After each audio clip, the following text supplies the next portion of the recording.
Shalom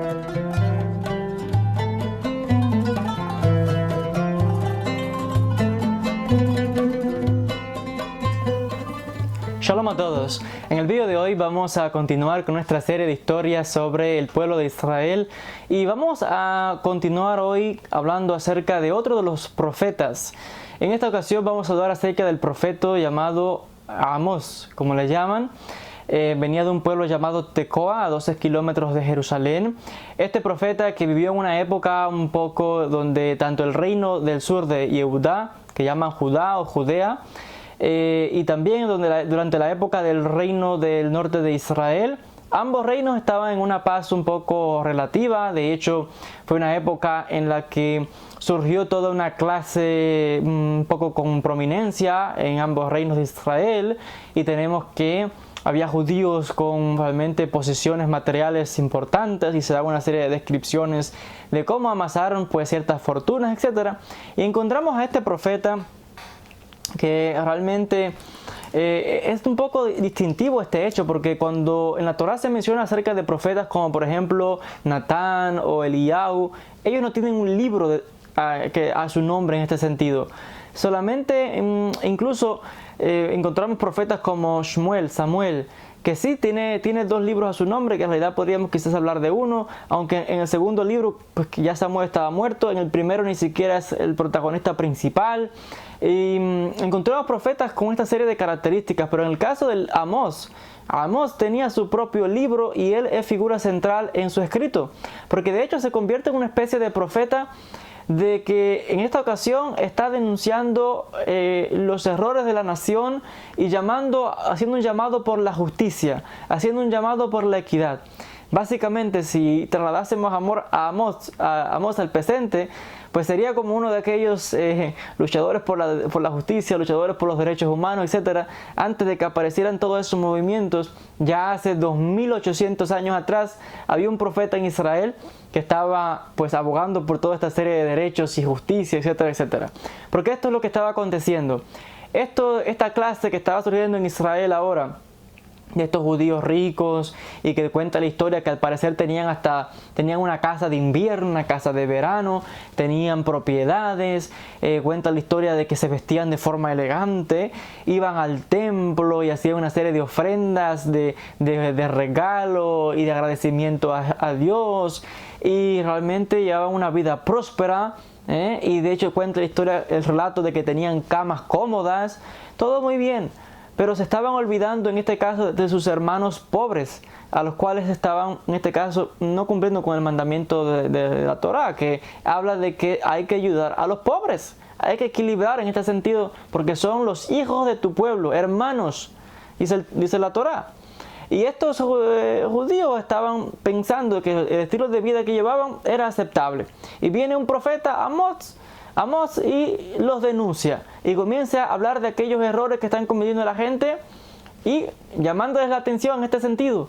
De hecho, no solamente critica esta clase de nuevos ricos en Israel, sino que también critica a los Kohanim, a los sacerdotes del templo, porque esta clase dominante, por supuesto, era la que sostenía y aportaba pues económicamente al templo, el Beit HaMikdash, y de hecho los Kohanim estaban contentos con aquellas contribuciones. ¿Quién no? Si estaba funcionando de maravilla todo aquello.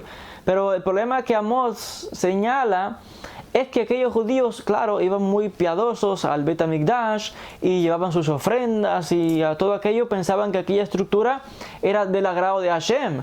Pero Amós está recalcando y diciéndole, vale, muy bien que hagas todo aquello, pero no te olvides de tus hermanos pobres, no te olvides de los necesitados, no te olvides de la justicia en este sentido. Y esto pues no le cayó muy bien a mucha gente, no le cayó muy bien estas críticas, ni a estos ricos, ni a los Kohanim del templo. Ahora, lo que no sabemos cuál fue el efecto final de cómo reaccionó realmente o finalmente la persona o la nación en cuanto a estas profecías de Amós, que de hecho otra vez ya mencioné que tiene este libro a su nombre. Él es considerado uno de los que llaman, esta sección de libros son llamados profetas menores o agiógrafos, una serie de libros pequeños, entre ellos Amós, Joel y los demás libros así, que son cortitos. Pero lo interesante de esto es su valentía y su crítica, y de hecho muestra claramente ciertas profecías donde con valor denuncian en el nombre de Dios aquellas injusticias. Y también en este sentido podemos mencionar de que él al parecer pues da esta serie de profecías entre los años 775 y 750 antes de nuestra era.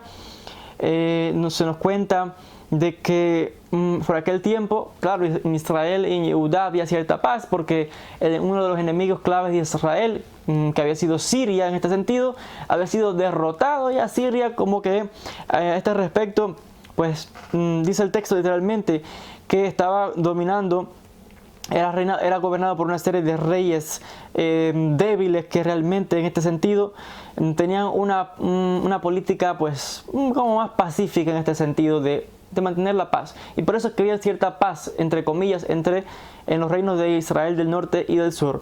Y vamos a encontrarnos aquí de que lo interesante de las críticas que hace Amós a la nación es el hecho de que él, claramente citando del pasuk que aparece en el capítulo 5, versículo 24, donde les dice: dejen que la justicia realmente fluya como las aguas, y que la rectitud como si fuese un manantial o una fuente.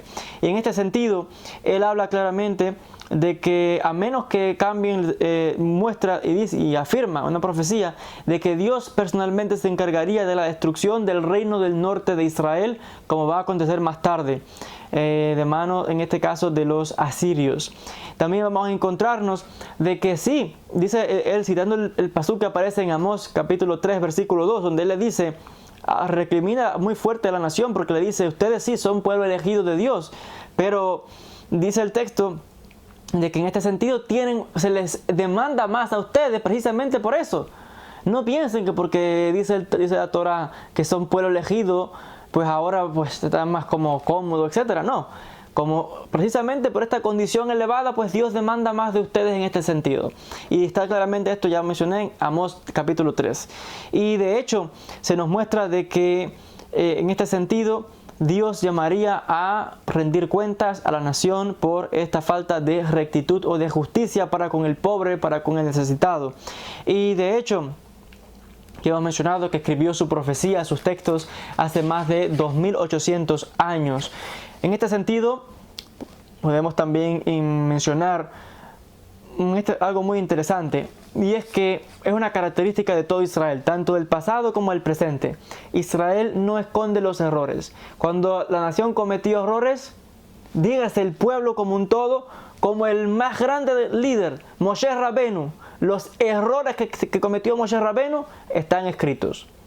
Algo que que no se entiende en el caso de las naciones vecinas. Nadie ponía por escrito los errores que cometía. A nadie, si yo cometo errores o alguien comete errores, pues uno no anda por ahí diciendo, ni mucho menos dejando libros por escrito con todas las faltas que uno ha cometido para que lo lean millones de gente, ¿verdad que no? Pues en este sentido, la nación de Israel es todo lo contrario, es autocrítico de sí mismo. No porque está todo el tiempo condenando porque ya quiera exterminar con todo, sino que es cuando la persona es autocrítica con sí mismo, con sus hermanos, con su familia, siempre está buscando la mejoría, la rectitud. Buscar en este caso siempre ser mejor, estar a la altura de ese, como dice la Torah, de ser un pueblo escogido por Hashem. Hay que estar, como dice, 100% todo el tiempo, encima. Por tanto, cuando baja ese nivel, hay que ser autocrítica. La nación de Israel así lo ha hecho y así lo hace, y de hecho lo deja por escrito. Y Amós, en este sentido, es claramente, hay prueba de ello en sus textos, como es estas críticas, y los demás profetas igual. Pero lo lamentable de esto es que muchas veces esta autocrítica de la nación de Israel, cuando no judíos han cogido estos textos, los han usado en contra de nosotros mismos. Pero lo interesante de esto es que ya mencioné que cuando analizamos la historia, por ejemplo, de las naciones que rodeaban Israel, ellos no dejaban por escrito sus faltas, pero sí sabemos por la historia las atrocidades que cometían, que eran peor que los pecados que cometía Israel.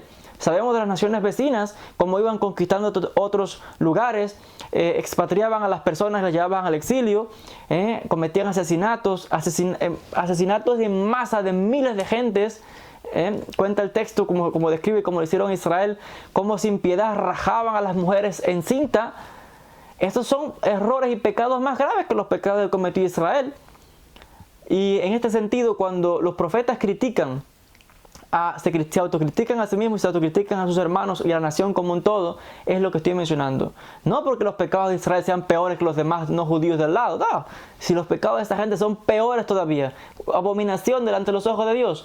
Pero aún así, la nación de Israel tiene aquello que es como que se llama de ir más allá todavía, de casi que perfección en este sentido, y cumplir con la observancia de la ley de la Torah de Hashem lo más escrupuloso posible. Y los profetas mucho más todavía, y llamaban la atención a la nación constantemente.